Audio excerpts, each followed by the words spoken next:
अब इस लॉकडाउन को लॉकडाउन समझती, ये बज़ाहिर और बनामी लॉकडाउन है, लेकिन हमने तकरीबन पूरा का पूरा पहिया खोल दिया है। सवाल चीदा कुछ इलाकों के या कुछ सेक्टर्स के, कौन सा सेक्टर रह गया जो हमने नहीं खोला?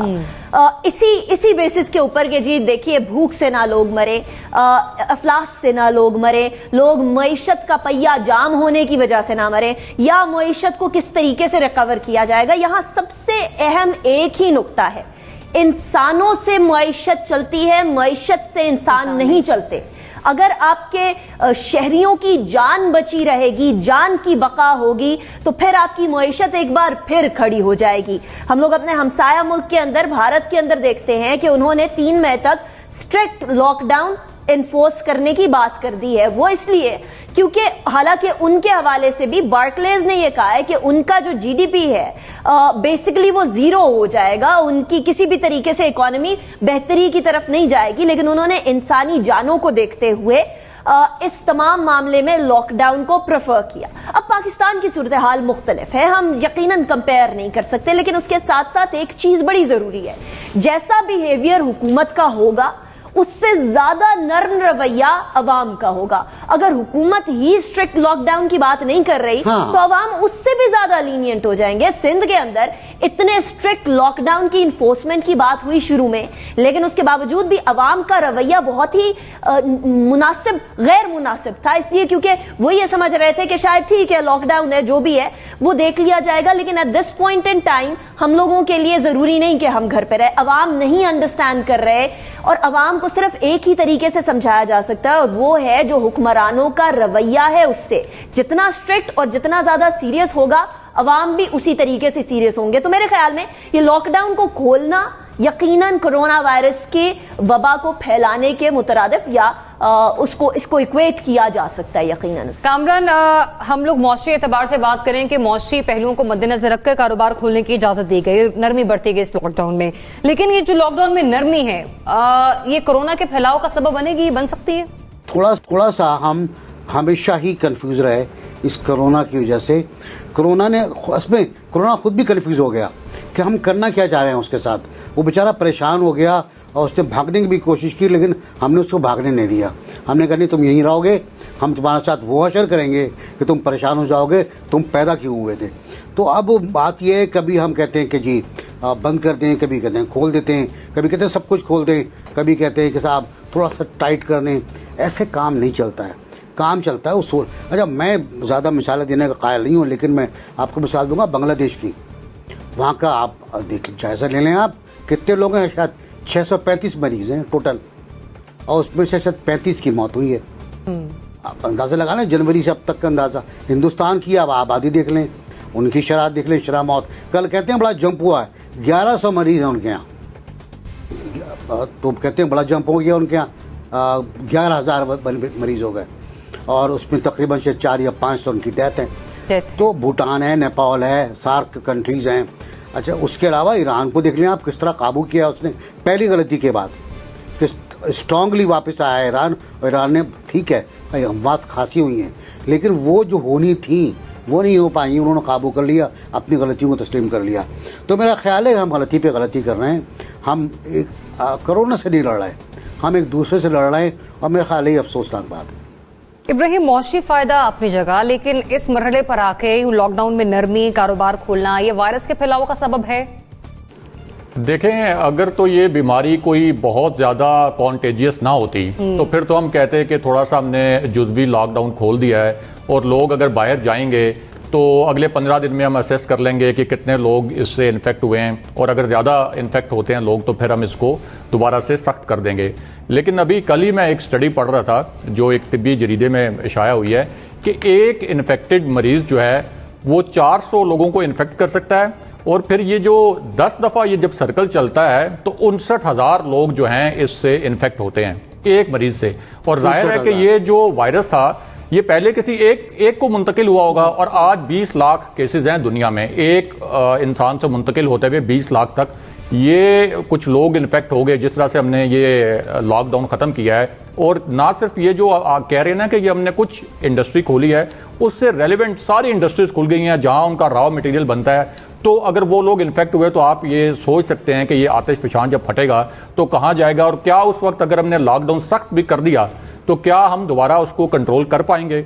अभी ये देखें कि दुनिया के जो दीगर ममालिक हैं जिन्होंने लॉकडाउन अब वो ग्रेजुअली कोशिश कर रहे हैं कि नरम करें, उन्होंने अपना कर्व जो है वो चेक कर लिया है।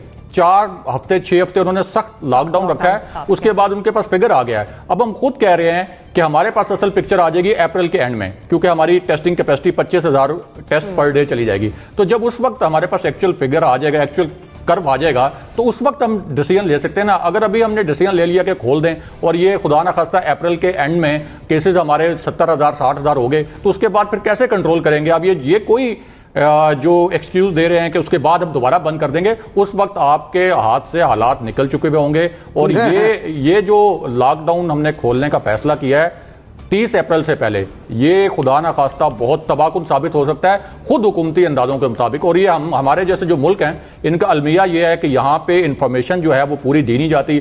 ईरान ने भी पूरी इंफॉर्मेशन नहीं दी, इंडिया से भी पूरी इंफॉर्मेशन नहीं आ रही, सऊदी अरेबिया से भी नहीं आ रही, क्योंकि इन मुल्कों में पूरी जमहूरियत नहीं है और कोई नहीं पूछता। अगर आप सेहत आमा से मुतल्लिक मालूमात भी छुपा लें तो कोई नहीं पूछता। लेकिन जो दुनिया की जमहूरियत, ऐसे ममालिक जहाँ जमहूरियत है, जो मगरबी ममालिक, वहाँ आप सेहत आमा से मुतल्लिक कोई हुकूमत आदादो शुमार छुपाए तो उनकी हुकूमतें चली जाती हैं। लेकिन चूंकि यहाँ पे कोई आपका ऐसा निजाम ही नहीं है कोई को उनको अकाउंटेबल करे, तो ये मिसलीडिंग फिगर हैं अभी तक, क्योंकि टेस्ट ही कम हुए हैं हमारे यहाँ भी और दीगर तरक्की पजीर ममालिक में भी। बढ़ानी होगी। और जिस तरह के अभी आपने जिक्र किया कि हमें इस महीने के आखिर में पता चलना था कि हमारे पास इस वक्त सिचुएशन क्या चल रही है।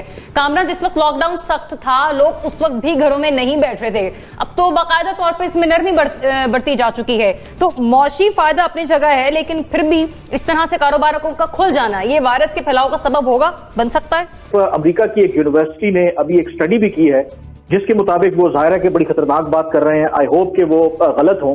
वो ये कह रहे हैं कि अगर इसकी वैक्सीन ना बनी और कोई इसका इलाज या तोड़ ना हुआ तो ये जो सोशल डिस्टेंसिंग वाला इशू है इसको हमें इंप्लीमेंट करना पड़े 2022 तक। तो जब पूरी दुनिया के जो एक्सपर्ट्स हैं, जो साइंटिस्ट हैं, वो ये कह रहे हैं कि हमें इस वक्त लॉकडाउन में नरमी करने में एहतियात बरतनी चाहिए, तो फिर ये कैसे मुमकिन है कि हम कहें कि नहीं हम ज्यादा एक्सपर्ट हैं। क्योंकि उसकी एग्जांपल ये है कि इससे पहले जब लॉकडाउन था तो जाहिर है करियाने की दुकानें खुली थी, दूध दही की दुकानें खुली थी, मेडिकल स्टोर्स खुले थे, जाहिर है मजबूरी है। अब अगर उसके साथ पहले अगर 3 दुकानें खुली थी तो उसके साथ अगर 10 दुकानें खुल गई हैं तो आप अंदाजा करें कि लोगों का कितना रश होगा। तो ऑटोमेटिकली जो रिस्क है केसेस के बढ़ने का वो बढ़ जाता है। तो ये मेरे ख्याल में एक बड़ा फाइन बैलेंस मेंटेन करना पड़ेगा गवर्नमेंट को, एक तरफ लॉकडाउन और दूसरा लॉकडाउन में नरमी के हवाले से। रिस्क बहुत बड़ा गवर्नमेंट ने लिया है, लेट्स होप कि ये रिस्क जो है वो पे ऑफ करे। तो अगर आप इंसानी जान से खेलना चाहते हैं तो बहुत वेरी गुड, मारते सबको मारने दें। और फिर उसका तरीका है, उसका तरीका ये छोटी मोटी जो पाबंदियां आपने लगा दी, आज बता रहा है 10 दुकानें, मैं कह रहा हूँ पूरी मार्केट खुली हुई है, वो भी दुकानें खुली हुई है जिनका तस्करा नहीं था उसमें दिए गए फहरिस्त जो, हाँ बिल्कुल, वो भी खुली हुई। उसने कहा मैं क्यों नहीं खोलूंगा भाई, मैं क्यों नहीं खोलूंगा। तो सूरत हाल ये कि एक का कंसेप्ट ये है कि मैशत को बचाओ, एक का ये है कि इंसान को बचाओ। आबादी नहीं होगी तो उस पर किस पे करेंगे आप हुकूमत, आबादी नहीं होगी तो आप किसके लिए माशी पॉलिसी लाएंगे, तो हमारे सामने रोजगार के मौके है हमारे सामने। प्राइम मिनिस्टर या सीएम सिंह क्या कह रहे, बेहतर किसका ये मुझे बता दें। देखिए, यहाँ एक तो हमें ये बात समझने की जरूरत है कि जो सूरत हाल पाकिस्तान में इस वक्त के सूबे और वफाक बिल्कुल एक पेज पर नहीं है। कुछ कुछ चीजों के ऊपर बिल्कुल इत्तेफाक रखते हैं और कुछ चीजों पे इख्तलाफ रखते हैं।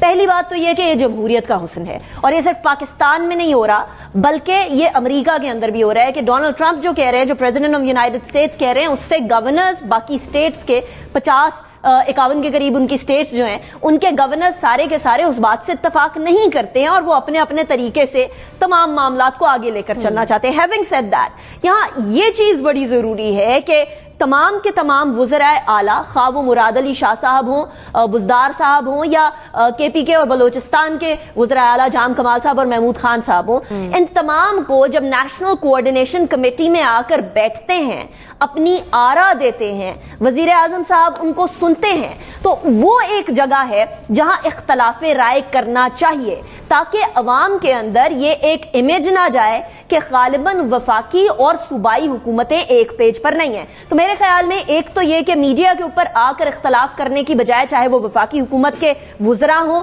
या फिर मुराद अली शाह साहब हों, बेहतर ये है कि वो नेशनल कोऑर्डिनेशन कमेटी के अंदर अपनी तमाम भड़ास भी निकाल लें और डिस्कशन भी कर लें। पहली बात, हमारी जितनी तादाद लोगों की है ये असल तादाद नहीं होगी कोरोना वायरस के पेशेंट्स की। जो अमवात की तादाद 107 के करीब है, ये असल तादाद नहीं होगी। बहुत सारी अमवात ऐसी भी आ रही हैं जो कि टेस्ट करने से पहले ही उनकी मौत वाक़या हो गई, लेकिन उनके जो लंग्स का एक्सरे किया जाता है तो उससे मालूम होता है कि वो नमूनिया ज़दा लंग्स हैं। ऐसे में हम एग्जैक्ट फिगर कोरोना की अमवात की नहीं बता सकते। इस तरह की सूरत हाल में जहां R0 फैक्टर किसी बीमारी का बहुत ही ज्यादा हो और वो इन्फ्लुएंजा, आम इन्फ्लुएंजा से प्लीज इसको कोई कंपेयर ना करे, जब R0 फैक्टर इतना ज्यादा है तो उसका मतलब यह है कि सबसे पहले अपनी अवाम को बचाया जाए। मुईशत को बचाना इंतहाई अहमियत का हामिल है, लेकिन उसके साथ साथ बल्कि उससे पहले अवाम को बचाना जरूरी है। तो अवाम को बचाने की सेंस के अंदर मुराद अली शाह साहब का मौकफ बेहतर है, लेकिन इमरान खान साहब की भी ये कंसर्न, जो इकोनॉमिक इंडिकेटर्स गिर रहे हैं, जो दुनिया के अंदर एक डिफ्लेशनरी रिसेशन आ रही है, इस हवाले से भी उनके कंसर्न्स भी बेहतर है। बेहतर ये होगा कि तमाम फरीकैन बैठकर out of the box solution की तरफ जाएं, इंस्टेड ऑफ ये कि इनफरादी तौर पर ठीक है, मतलब में मजीद जो मीडिया टॉक पर आके मीडिया के हवाले से बात करनी होती है वो उसी इजलास के अंदर बात करें जहां पर चारों सूबों के वज़राए आला मौजूद होते हैं। इब्राहिम, कौन बेहतरीन बात कर रहा है, किसका मौक़िफ़ बेहतरीन है?